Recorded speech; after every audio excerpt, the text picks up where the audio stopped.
dan Apikindo siap berkolaborasi mendampingi UMKM. Yes. Sahabat Akmikindo TV, kita akan berbincang dengan satu pengurus dari Akmikindo. Dia Pak Hendro SHD, Wakil Ketua Bidang Pelatihan dan SDM dan manajemen. Tentu karena beliau juga akademisi, dosen, banyak hal yang kita tanyakan soal bagaimana para UMKM ini bisa mengerti, mengembangkan usahanya, bagaimana berbisnis untuk terus menaik begitu. Selamat pagi Pak Hendro. Selamat pagi. Terima kasih waktunya ini di tengah-tengah kesibukan sebagai pengajar, tentu sebagai pengurus Akmikindo. Apa yang kita harus tahu dari bidang yang Bapak urusi di Akmikindo? Ya, kebetulan kita di pelatihan SDM dan manajemen ya. Intinya adalah sebagai UMKM itu kan banyak yang terlintas, banyak yang asal-asalan administrasinya. Kemudian tidak tertib dan lari-larinya banyak yang mengeluh ya. Kenapa aku susah kredit? Ya, dapat kredit, udah minta pinjaman dan lain sebagainya, kok nggak dapat ya. Nah, mungkin sebelum kita menyalahkan pihak lain atau karena tidak bankable, kita perlu melihat kita sendiri nih ya, bagaimana kondisi kita ya, terutama di bidang administrasi dan laporan keuangan juga perpajakan ya. Karena kadang-kadang kita suka mensepelekan hal tersebut, tapi itu nanti bisa berbentuk fatal dalam artian kita mungkin tidak bisa terus lagi berbisnis dikarenakan ada masalah pajak yang walaupun mungkin kita bukan PKP atau pengusaha kena pajak, dan keuangan kita juga tidak dapat kredit, kok kur aja ya, masih nggak dapat juga gitu ya, padahal kan seharusnya sudah dapat dan lain sebagainya. Pelatihan apa yang penting untuk mereka ikuti? Barangkali sudah ada yang terjun memulai usaha UMKM, tapi mereka merasa mandek, tidak bisa berkembang. Untuk bisa menaik tentu pendidikan kan menjadi jawaban. Pelatihan apa yang mudah dan dengan cepat untuk diserap oleh para UMKM? Iya, ya mungkin UMKM kan kalau masih awal-awalnya mungkin belum punya modal untuk meng-hire karyawan ya, untuk ngurus itu. Tapi sebenarnya di saat ini kita seharusnya mudah gitu ya, untuk bertanya dan seterusnya kepada orang yang mengerti di bidangnya ya. Jadi yang harus berlatih tentunya pertama adalah laporan keuangan ya. Laporan keuangan itu kalaupun kita bukan seorang administrasi atau akuntan ya, paling nggak kita catat. Kita harus pisahkan antara keuangan untuk perusahaan maupun untuk pribadi. Nah itu biasanya banyak yang berantakan di situ. Kemudian juga untuk perpajakan ya, kita baiknya melakukan pelaporan SPT ya, walaupun mungkin nihil atau sebagai pribadi ya, atau kena 0,5% ya sebagai UMKM. Coba lebih tertib di situ ya, karena hal tersebut nanti akan membawa kita kepada penilaian kelayakan, Mas. Misalnya apakah kita berhak mendapat kredit atau pelatihan dari mungkin instansi di atas kita. Mungkin kita contohkan Pak Hendro, orang yang memulai usaha di warung, karena itu mikro kita sebut. Mikro modalnya tidak besar, dia kelas rumahan, tapi tentu sudah berjalan bisnis mikronya. Lalu dia mencoba menata keuangannya. Misalnya dia tulis setiap orang yang beli rokok misalnya, dia tulis, beli apa ditulis begitu. Tentu latar belakang pendidikan mempengaruhi juga menata keuangan kan. Barangkali apa yang bisa lebih konkret untuk menata keuangan itu? Misalnya kalau kita dulu SMA disebut, sekarang SMK, kan ada kredit debit di situ, dipelajari bagaimana mengelola itu. Kira-kira penataan di mikro itu seperti apa agar mereka nanti berdampak misalnya untuk mengajukan modal ke bank juga bisa menjadi acuan bahwa mereka menata keuangannya dengan baik. Iya. Pertama-tama ya tentu harus tertib administrasi ya. Misalnya dia melakukan pembelian dan penjualan, ada semacam misalnya apa kwitansinya kalau nggak ada slipnya misalnya. Kemudian karena belum belajar keuangan ya mungkin seperti pelaporan di rumah ibadah ya. Pengeluaran dan pendapatannya sifatnya bersifat cash. Ya misalnya di mana dia ada pengeluaran dan pendapatan dari warung tersebut.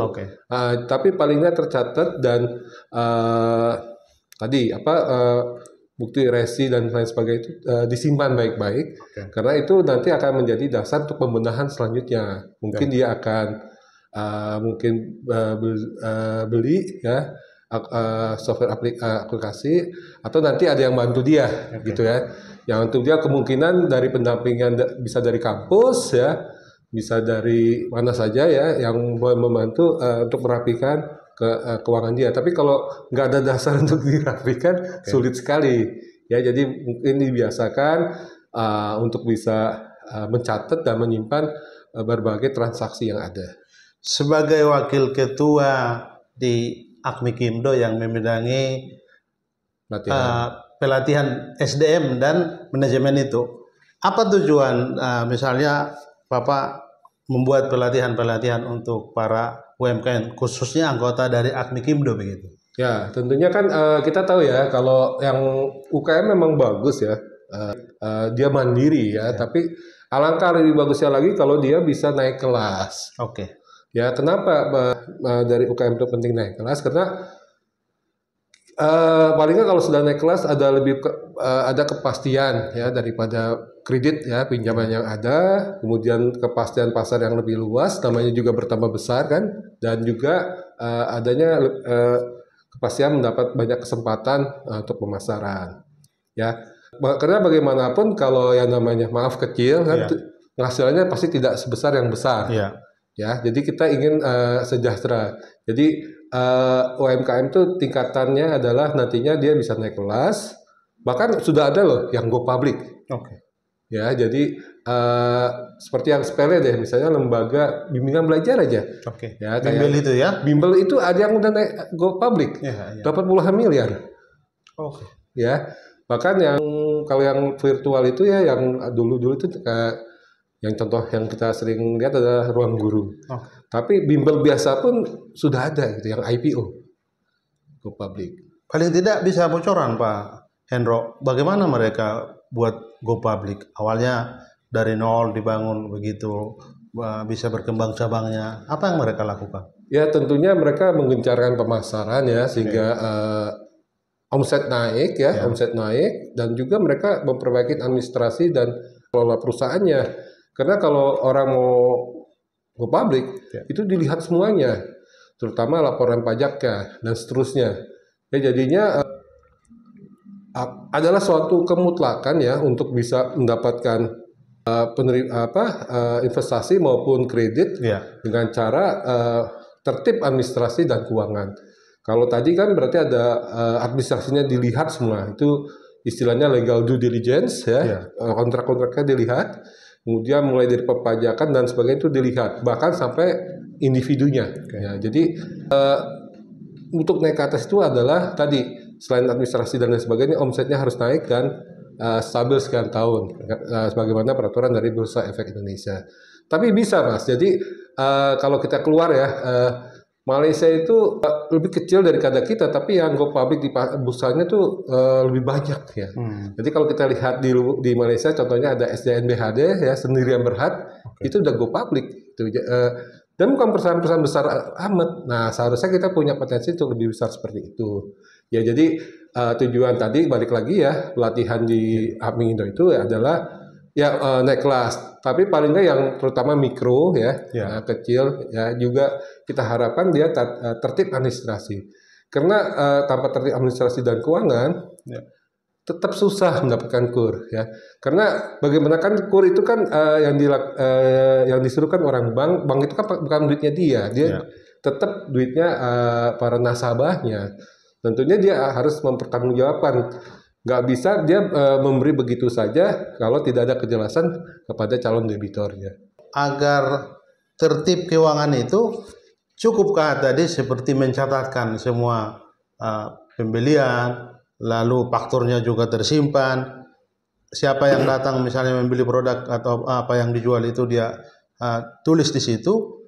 Atau ada sisi lain lagi yang harus dia belajari soal tata keuangan untuk bisa nanti dia ajukan ini untuk dasar bank memberi kredit ke mereka menambahkan modal begitu. Ya, ya terutama tadi apa tata kelola perusahaan ya, kalau istilah kampusnya itu good corporate governance ya. Walaupun mungkin skalanya masih mikro, dia tadi apa tidak mencampur-campur keuangannya. Kemudian kalau dia udah mulai besar, antara para misalnya departemen di lainnya tidak ikut campur. Misalnya bagian keuangan administrasinya harus tidak nyampur catatannya misalnya dengan bagian logistik ya dan sebagainya. Jadi dan kalau dia mulai ada karyawannya juga SOP-nya harus jelas. Nah, karena tanpa itu akan sulit ya. Kalau kita bicara mungkin ke kredit usaha rakyat yang 50 juta masih bisa lah. Tapi kan kalau mau beli besar lagi itu nggak bisa cuman sekedar bagus laporan keuangan dan administrasi saja. Ada yang harus ditingkatkan selain itu tadi seperti tata kelola perusahaan ya. Seperti itu. Biasanya yang mendapat KUR itu di bidang usaha yang mana? Yang mikro, warung-warung rumahan kah atau memang ada kelas-kelas lagi untuk mendapatkan KUR 50 juta tadi itu misalnya untuk pengajuannya ke bank? Pernah lihat ya, jadi beberapa UMKM itu masih kecil ya, dia hanya warung-warung kecil ya. Tapi kebetulan dia pakai aplikasi yang mungkin nggak sudah saya sebutkan ya. Jadi dia pakai aplikasi yang ketika jual beli itu oleh aplikasi itu sudah dibuat bagian-bagian keuangan, laporan keuangannya nanti. Jadi transaksinya sudah bagus ya, tidak ada kredit macet dan lain sebagainya.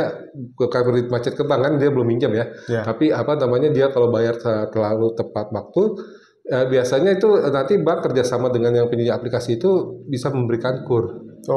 Udah ada yang seperti itu Mas ya. Jadi pengaruh juga kita disiplin. Kalau kita misalnya kredit atau mengajukan utang ke bank, kredit itu harus bagus agar mudah lagi. Dan harus digital, ya. Makanya mikro itu sebaiknya digital, walaupun mungkin belum pakai giro, ya, belum pakai giro. Tapi kelihatan transaksinya bagus ya, dan laporannya bagus. Itu beberapa saya lihat ada dapat kredit usaha rakyat tadi. Di poin digital itu kan itu penting, karena memang kita untuk syaratnya UMKM maju, dia harus terus meningkat penjualan oplahnya. Tapi bagaimana dia mengerti digital misalnya? Misalnya dia hanya sekelas UMKM di desa, tidak terakses dengan internet. Kira-kira literasi apa yang harus mereka diberi untuk mereka melek begitu? Kalau untuk saat ini ya, literasi keuangan itu ya kan perlu data ya. Ya perlu data itu harus ada transaksi Mas. Paling nggak dia harus memakai buku bank. Ya, jadi buku bank dan sebagainya. Jadi gini, sekarang kalau kita mau minjam, semuanya sudah terbuka bagi orang bank loh Mas.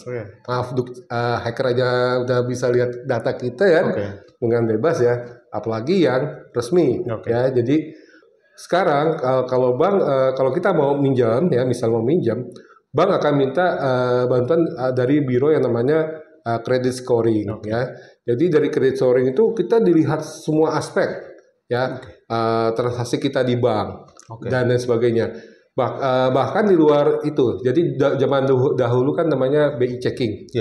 Nah sekarang itu lebih luas lagi. Misalnya ya ini kita lebih hati-hati lagi nih. Misalnya kalau kita nggak bayar listrik,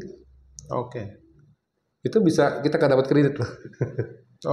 Karena kelihatan dia tidak taat. Jadi datanya itu eranya itu sudah big data. Jadi Mas bikin laporan udah canggih, udah dapat sertifikasi UMKM yang baik ya dari lembaga sertifikasi profesi. Kalau ada masalah sekian tahun lalu ngemplang, entah itu listrik Entah itu ada kredit kecil lupa dibayar pinjolnya, ya kan cuma kecil terus dia lupa misalnya ya, kalau saking kecilnya nggak dikirim debt collector, itu kena. Waduh, Ya, itu ya konsekuensi. ya, konsekuensi dari zaman online seperti ini. Oke. Data kita sudah bisa diakses dari mana-mana. Jadi bahkan ya maaf, kalau dia mulai besar, ya gerak-gerik UMKM itu dilihat banget loh. Jadi maaf nih ya. Jadi ini kejadian. Ya. Ini UMKM ini udah mulai besar. Ya, dia udah pernah dapat pinjaman dari bank ya. Nah ini dia mau besar lagi. Oke. Kalau besar lagi dia mungkin bisa bikin PT yang lebih besar, cabangnya dan sebagainya. Ya. Diperhatikan tuh oleh data dari telco. Kan GPS-nya hidup ya. Ya. Dia misalnya dalam seminggu tuh 2 hari di Pondok Gede misalnya, terus 2 hari di Selatan, 2 hari di Bogor misalnya. Nah ini bisa dia susah dapat kreditnya. Tahu kenapa? Ya. Tahu Mas kenapa itu bisa susah dapat kreditnya? Kenapa? Dikuatari akan poligami. Oh, Sampai ke situ. Sampai ke situ. Jadi kalau ada kemungkinan poligami ini bisa batal. Waduh. Ya, kenapa satu aja dia mintanya segitu, apalagi ini nanti dibagi gini gimana? Jadi sampai ke situ. Oke. Ya, jadi gerak-gerik behavioral dari alat komunikasi kita aja diperhatikan, apalagi medsos kita. Oke. Medsos kita juga diperhatikan. Dipelajari sebagai bahan untuk memutuskan Iya. dikasih atau tidak ya. Iya, jadi misalnya kita negatif banget misalnya. Itu bisa iya. Ya jadi kalau ke ya makanya sekarang ini ya tidak hanya harus bagus ya laporan keuangannya, tidak hanya harus bisa administrasinya bagus atau good corporate governance-nya paling nggak untuk perusahaannya bagus. Semuanya dilihat. Oke. 5 tahun terakhir kreditnya lihat. Oke. Kalau dia PT akan dilihat selain PT-nya juga orang-orang di dalamnya. Baik. Ya jadi kalau mau melatih sekarang adalah selain tadi ya tradisional kita ajari keuangannya, kita ajari administrasi dan sebagainya. Tapi kita juga perlu nilai diri calon UMKM tersebut dengan kredit score. Jadi dia bisa berlangganan ya. Sekarang kredit score itu juga bisa untuk individu. Okay. Ya jadi dia sebelum ke bank dia cek dulu, aku ada masalah apa nih di keuangan saya. Kelihatan tuh. Nyangkut, ada apa kelihatan. Nanti kredit skor kita berapa kelihatan. Jadi sebelum kita ke bank dulu dan sebelum bank tahu masalah kita, kita beresin dulu. Oke.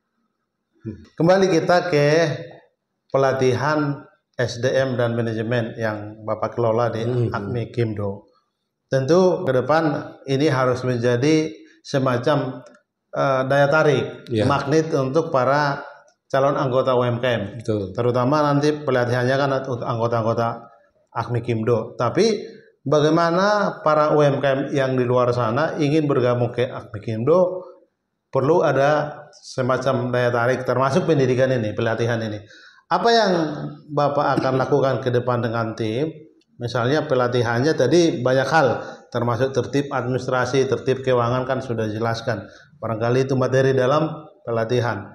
Lalu apakah juga mereka nanti misalnya dapat sertifikat dari pelatihan itu agar mereka semacam percaya diri bahwa kami sudah mendapat pelatihan begitu. Iya, iya. Monggo Pak. Ya jadi kalau saya perhatikan selama ini ya teman-teman saya ya kebetulan saya teman-teman kampus dan teman-teman lainnya yang sudah diusahakan banyak yang udah jadi pegang posisi ya. Kemudian teman-teman di luar sana, mereka melihat Akmi Kimdo itu luar biasa Pak. Pimpinannya doktor. Terus di sana banyak yang mantan direktur BUMN dan lain sebagainya ya. Jadi banyak orang yang pegang posisi dan sebagainya. Begitu saya ngobrol ya dengan UMKM, waktu itu saya datang ke Depok ya, yang besok saya datangin ya, mereka tuh melihat kita tuh wah, ya gitu. Ya, tapi kita selama ini memang harus kita akui ya, belum banyak ya mengikuti pelatihan.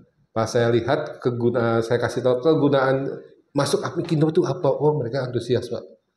Jadi kita aja memang harus datangin dan mempromosikan Apmikindo ya. Seperti mungkin besok saya ke sana.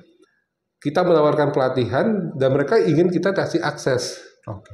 Aksesnya itu ya tadi pelatihan, promosi dan sebagainya. Karena kan orang-orang kita bahkan untuk ekspor pun ya, dan kedekatan dengan lembaga sekarang kan udah terpisah ya antara koperasi dan UMKM kan sudah terjalin dengan baik ya, dan bahkan Pak Loren juga memberikan kuliah di Bank Indonesia Institute ya. Ya jadi mereka ingin diberikan semacam promosi dan sebagainya. Ya, jadi mereka melihat kita itu wah Pak, kalau kita tahu tempatnya gitu ya. Jadi itu besok tuh saya coba jajaki ya. Jadi dan pelatihan kepada mereka pun mungkin nggak perlu sampai banyak pengeluarannya dari Apmikindo untuk awal. Kenapa? Karena kebetulan tadi saya kan dosen, saya mungkin bisa membuat pengabdian masyarakat ya. Di situ dosen dan mahasiswa bisa coba saling bersinergis untuk membantu tadi UMKM tersebut ya. Jadi kita memfasilitasi antara kampus dengan calon anggota Apmikindo tersebut ya. Jadi sebenarnya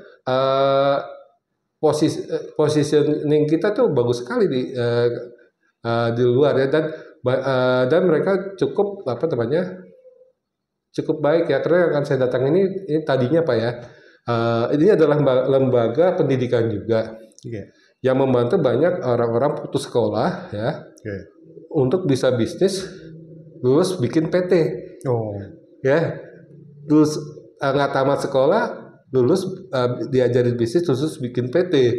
Jadi mereka sebenarnya sudah jadi UMKM. Nah, tapi kenapa mereka perlu bergabung ya? Ya karena mereka tadi ingin dapat akses dan sebagainya ya. Dan kita juga mudah-mudahan bisa dapat banyak akses juga, terutama dari lembaga ya. Kalau mereka sudah banyak. Dan mudah-mudahan karena mereka sudah terdidik seperti itu, mereka mau training mandiri tanpa kita yang terlalu sibuk karena resource kita terbatas. Di poin itu saya akan memperdalam karena Pak Hendro latar belakangnya kan akademisi, terbiasa bicara di depan mahasiswa, cuap-cuap. Lalu yang akan dilatih ini kan para UMKM yang praktek langsung. Dia misalnya terjun membangun usahanya di tengah masyarakat, tapi tentu kan tadi khususnya mikro itu latar belakang pendidikan barangkali dia tidak lulus SMA atau barangkali hanya SD, tapi karena pengalaman, karena tempaan alamiah di lapangan, dia bisa survive, bisa maju usahanya. Lalu bagaimana mengangkat mereka ini juga untuk bisa misalnya dalam pelatihan yang Bapak rancang itu, mereka juga menjadi praktek dalam arti bisa bicara langsung pengalaman mereka. Karena membangun satu kemampuan berkomunikasi kan juga perlu pelatihan. Apa yang Bapak tawarkan untuk mereka yang sudah pantas misalnya menceritakan pengalamannya karena berhasil, mungkin tidak kaya raya tapi usahanya sudah survive. Kan ini kan penting diceritakan untuk mensemangati orang lain begitu. Iya, jadi yang saya mau datang itu adalah lembaga yang meluluskan tadi yang tidak sekolah atau yang sudah sekolah putus. Jadi mereka tuh udah dilatih caranya caranya bikin laporan dan sebagainya. Jadi relatif sudah diberikan ilmu. Jadi dan kalau tadi masalah komunikasi ya, kita sendiri bisa ya. Bukannya belum lama ini Pak Hotman juga ya punya program komunikasi ya. Nah, Pak Hotman mungkin sebagai anggota Apmikindo juga nanti kita bisa ajak Pak Hotman untuk terjun ya. Mungkin kita dulu nanti bisa diduplikasi gitu ya. Saya percaya bahwa bukan harta yang menjaga kita, tapi ilmu yang menjaga kita. Itu bagus tuh. Itu barangkali judul dari podcast kita ini kita buat itu, Pak. Jadi betul. Jadi bukan harta yang menjaga kita, tapi ilmu yang menjaga kita. Iya, dengan ilmu itu membuat orang, dengan ilmu misalnya membuat orang tertarik dengan barang kita, garis miring penjualan, marketing ya. Itu kita bisa melariskan usaha kita. Jadi balik lagi tadi ke pelatihan ya, kita memang melatih UMKM ya, tapi pelatihnya kalau gitu-gitu aja kan nggak mau ya Pak ya, nggak ada perubahan nasib. Ya, jadi UMKM yang bagus itu adalah UMKM yang naik kelas. Tentunya kita berharap penghasilan kita naik juga, jangan mikro kecil juga Pak gitu ya. Gitu. Agar UMKM naik kelas, dia harus terdidik, dia harus mau belajar. Ada ungkapan juga Pak Hendro yang sama dengan ungkapan yang Pak Hendro sebutkan tadi, bahwa pendidikan itu sihir perubahan. Dalam arti kalau orang sadar pendidikan itu mengubah banyak hal, dia harus mau belajar. Karena belajar itu kan tidak harus gelar. Ya betul. Jadi manusia pembelajar itu yang harus kita kedepankan. Jadi semangat orang mau belajar. Mungkin dia tidak pernah dapat ijazah sarjana, tapi kalau dia belajar, bisa aja kemampuan leadershipnya, kemampuan nalar mengelola manajemennya dia hebat. Pertanyaannya Pak, terkait dengan pelatihan SDM dan manajemen ini, bagaimana juga kita melatih para teman-teman kita UMKM agar mereka tersentuh, merogoh hati mereka untuk mereka sadar bahwa mereka harus mau belajar juga.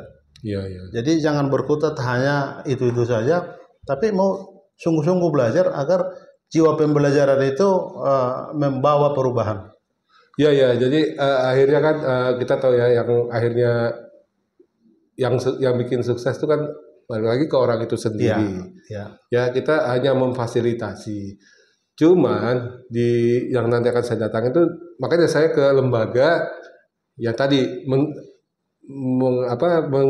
meluluskan orang-orang tersebut.